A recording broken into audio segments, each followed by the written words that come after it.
цагаан сараар үзэж болох нэг кино санал болгооч гэвэл таны хувьд ямар кино санал болгох вэ? Мандха цитат. Яагаад санал болгож байгаагаа хоёлоо онцлоё. Яг гоо тэр кинон дээр бол Монголын аюул олон одоо өв уламжлал соёл те бас олон санаа авмаар гой одоо түүхэн үйл явдлууд урам зориг авмаар одоо үзэл дүрсүүд гардаг штэ үйл явдлууд.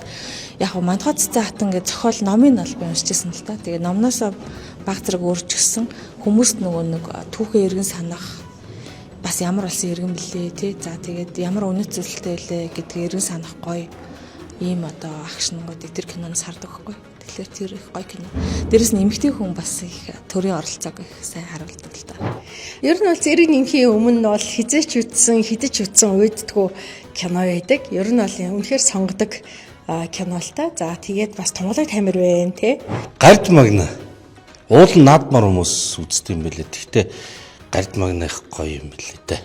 Би бол хүүхдүүдийг үзүүлмээр санагдаад идэв. Хүмүүсийн хоорондын харилцаа нэг тийм нарийн мэдрэмжтэй гаргадаг гоё кино. Яг шууд цагаан сартай холбоогүй ч гэсэндээ бас яг нийгмийн асуудлыг хүндснээр би бол сүүлийн үед баага болгосон гэдэг киног бол айгүй олон хүн санал болгож байгаа. Заавал үзээсэй гэж бодож байгаа. Тэгээд нийгмийн олон асуудлыг олон өнгийг гаргасан гэдгээр айгүй онцлог. Гард манай үндэсний бүхийн бас жудаг. Тэгээд тухайн зохиол өөрөө их тийм баян зохиол утга агуулгын хувьд гард манаас санал болгож байна.